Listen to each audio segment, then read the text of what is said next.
السلام علیکم ورحمۃ اللہ وبرکاتہ۔ پروگرام ہدایت الامہ کے ساتھ راجہ انصار حاضر خدمت ہے۔ آج ہمارا موضوع ہے توحید باری تعالیٰ کی طرف دعوت دینا، اور یہ بالخصوص ان بھائیوں اور بہنوں کے لیے نہایت ضروری ہے جو غیر مسلم ممالک میں رہتے ہیں، بیرون ملک میں ہیں، یورپ میں، امریکہ میں، ویسٹرن کنٹریز میں، آسٹریلیا میں، نیوزی لینڈ میں۔ ان کے لیے یہ ہے کہ انہیں وہاں پر بہت ساری آسائشیں تو ہیں، تو کیا ہم نے ان لوگوں کو، اور دیگر جو ممالک ہیں جن لوگوں کو اسلام کی دعوت نہیں دی گئی، اللہ کی بندگی کا نہیں ان کو پتہ، ان پر دعوت دینا ضروری ہے۔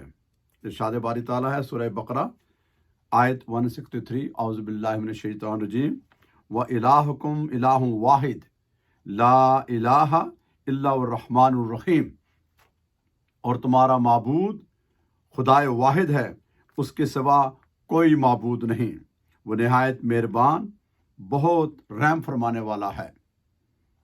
پھر فرمایا سورہ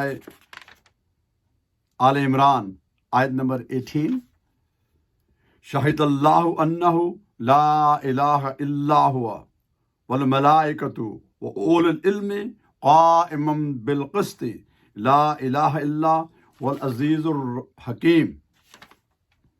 اللہ نے اس بات پر گواہی دی کہ اس کے سوا کوئی لائق عبادت نہیں ہو سکتا، اور فرشتوں نے اور علم والوں نے بھی، اور ساتھ یہ بھی کہ وہ ہر تدبیر عدل کے ساتھ فرمانے والا ہے، اس کے سوا کوئی لائق پرستش نہیں، وہی غالب حکمت والا ہے۔ پھر فرمایا سورہ ابراہیم آیت نمبر 52، ھذا بلاغ للناس ولینذروا بہ ولیعلموا انما هو الہ واحد ولیذکروا اولو الالباب۔ یہ قرآن لوگوں کے لیے کاملاً پیغام کا پہنچا دینا ہے تاکہ انہیں اس کے ذریعے ڈرایا جائے، اور یہ کہ وہ خوب جان لیں کہ بس وہی اللہ معبود یکتا ہے، اور یہ کہ دانشمند لوگ نصیحت حاصل کریں۔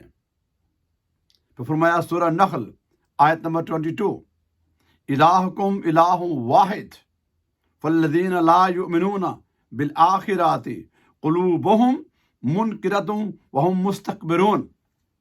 تمہارا معبود یکتا ہے، پس جو لوگ آخرت پر ایمان نہیں رکھتے ان کے دل منکر ہیں اور وہ سرکش متکبر ہیں۔ پھر سورہ انبیاء آیت نمبر 25، وما ارسلنا من قبلک من رسول الا نوحی الیہ انہ لا الہ الا انا فاعبدون۔ اور ہم نے آپ سے پہلے کوئی رسول نہیں بھیجا مگر ہم اس کی طرف یہی وحی کرتے رہے کہ میرے سوا کوئی معبود نہیں، بس تم میری ہی عبادت کرو۔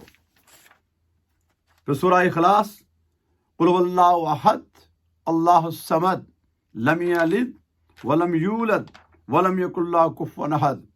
اے محبوب آپ فرما دیجئے وہ اللہ ایک ہے، یکتا ہے، اللہ سب سے بے نیاز ہے، سب کی پناہ اور سب پر فائق ہے، نہ اس کے کوئی پیدا ہوا اور نہ وہ کسی سے پیدا کیا گیا، اور نہ ہی اس کا کوئی ہمسر ہے۔ یہ وہ پیغام توحید ہے۔ دنیا میں آج کے اس گلوبل ورلڈ میں کروڑوں لوگ ایسے ہیں انہیں اس بات کا سرے سے علم نہیں ہے، اور اگر ہے تو اپنی سائیکالوجی کے طور پر، اور رہے ہم مسلمان تو ہمارے اپنی لڑائیوں، اپنی لامحدود خواہشات سے جان ہی نہیں چھوٹتی، ہم اسی کے پیچھے لگے ہیں۔ وہ الٹا ہمیں یہ نعوذ باللہ عملاً یہ سمجھ رہے ہیں یہ کون سی مخلوق ہے، اس لیے ہم نقصان میں ہیں۔ اور ہمارا یہ فرض بنتا ہے علماء کے علاوہ ان تمام لوگوں کا جو اپنی اپنی حیثیت میں ہیں کہ ہم خود بھی اسی کی بندگی کریں، کیونکہ اسی ہی کی ہے، ہم ایمان لائے ہیں، اور ان لوگوں کو اس کی طرف بلائیں جو اس نعمت سے محروم ہیں۔ کل قیامت کو ہم سے پوچھا جائے گا کہ تمہارے پڑوس میں، تمہارے محلے میں، تمہارے علاقے میں، تمہاری کمپنی میں، تمہارے شہر میں وہ لوگ تھے، انہوں نے ہر چیز تمہیں دی، ہم نے بینیفٹس لیے، ان کے قوانین سے فائدہ اٹھایا، ہم نے تعلیم حاصل کی، روزگار کیا، علاج معالجہ کیا، تو کیا ہم نے ان کو پیغام یہ دیا تھا؟ اگر ہم نے دے دیا، انہوں نے قبول نہیں کیا، ان کی مرضی، ہم بری ہو جائیں گے۔ لیکن اگر ہم نے ان کو یہ پیغام دیا ہی نہیں ہے، اور بالخصوص جو صاحب حیثیت ہیں، جن کے پاس زبان ہے، جن کے پاس قلم ہے، جو اس بات پر قدرت رکھتے ہیں کہ وہ اس کی تبلیغ کریں، عملاً، قولاً اور فعلاً، لیکن ہماری اپنی مشکلاتیں یہ ہیں کہ ہم دنیا کے پیچھے لگے ہوئے ہیں، اپنے جھگڑے مسلمانوں کے آپس میں جو فسادات ہیں، جھگڑے ہیں، سب کے سامنے ہے، وہ کسی کو کیا منہ دکھانے والے ہیں۔ لیکن یاد رکھیے، کل ہم سب اللہ کی بارگاہ میں ہوں گے، تو ہمارے وہ دنیا میں، خواہ وہ فلسطین میں ہوں، وہ شام میں ہوں، وہ پاکستان میں ہوں، ہندوستان میں ہوں، دنیا کے کسی کونے میں بھی، اگر کہیں بت پرستی ہے، ظلم ہے، جبر ہے، اور ہم اور بالخصوص ہمارا حکمران طبقہ جو تو بھول ہی گئے ہیں، عیاشیوں میں ہیں، ان کا فرض منصبی ہے کہ اپنی اپنی حیثیت کے مطابق جو ان کے ذمے آ سکتا ہے اس کا فریضہ انجام دیں، وگرنہ کل اس کا حساب ہونا ہے، اور اللہ کی بارگاہ میں سخت حساب ہونا ہے۔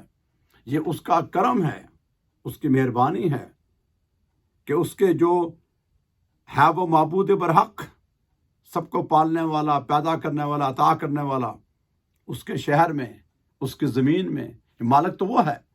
سرے عام ظلم اور زیادتیاں اور پوجا پاٹ کسی اور کی ہو، اور ہم جو اس کے ماننے والے ہیں، ہم اپنی لذتوں میں بیٹھے رہیں، جب عذاب آئے گا تو بستیاں الٹ جاتی ہیں، وہ پھر ایک دو بندہ کا نہیں رہتا۔ اور یہ ہونا ہے، اگر یہاں اس دنیا میں نہیں ہوا، آخرت میں ہونا اس چیز کا۔ اور مجرم ہیں سارے، کوئی تھوڑا کوئی زیادہ، اپنی اپنی حیثیت میں ہم لوگ اس میں غفلت میں ہیں، اور ہم سے پوچھا جائے گا اپنے بارے میں، اپنے پڑوسیوں کے بارے میں، اپنی صلاحیتوں کے بارے میں، اپنے ریسورسز کے بارے میں، کہ یہ چیزیں میں نے دی تھی، اس کو کہاں استعمال کیا۔ اس وقت کوئی پرسان حال نہیں ہوگا۔ تو اس سے قبل کہ وقت آئے، آج ہمارے پاس وقت ہے، ہم اللہ سے توبہ کریں، اور جو ہمارے ذمے جتنا کام ہو سکتا ہے، جتنی کوشش پوری کریں۔ اللہ تعالیٰ ہم سب کا حامی و ناصر ہو۔ اللہ تعالیٰ سب کو نیکی کی طرف راغب کرے، اور ہم سے نیکی پھیلانے میں ہماری مدد کرے۔ وما علینا الا البلاغ المبین۔